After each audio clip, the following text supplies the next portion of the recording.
কি জামাই রেডি তুমি? রেডি। যদিও একটা কাজে বেরিয়েছিলাম, পুরো ভিজে গেছি। হ্যাঁ, যাই, দেখা যাবে, যা হবে দেখা যাবে। এবার বেরোনো যাক, অনেক দেরি হয়ে গেছে। জামাই ষষ্ঠী খাওয়ার পর আরও অনেক কাজ রয়েছে। এটা আমাদের দুজনের জামাই ষষ্ঠীর আউটলুক। কিন্তু আমি এখন এই ড্রেসটা পরবো না, কারণ বাইরে প্রচণ্ড বৃষ্টি হয়েছে, তো পুরো জল কাদা হয়ে আছে। তো সেই জন্য ভাবলাম যে এই ড্রেসটা আমি পরে রেডি হয়েছিলাম, কিন্তু এটা পরবো না, একটা নর্মাল ড্রেসই পরে যাই, কারণ এত জল কাদার মধ্যে ড্রেসটা নষ্ট হয়ে যাবে। সেই জন্য এই জিন্সটাই পরবো, কিন্তু উপরের টপটা চেঞ্জ করে নেব।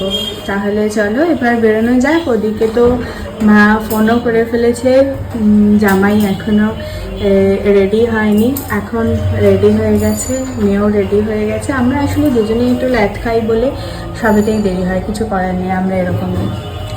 তো চলো এবার তাহলে বেরোনো যাক। আর তোমরা জামাই ষষ্ঠী কেমন কাটালে জানিও। আজকে কেন আমরা যাচ্ছি সেটা তোমাদের পরের ব্লগে বলছি, এখন দেরি হয়ে গেছে, তাড়াতাড়ি বেরোই। হ্যাঁ, টাটা।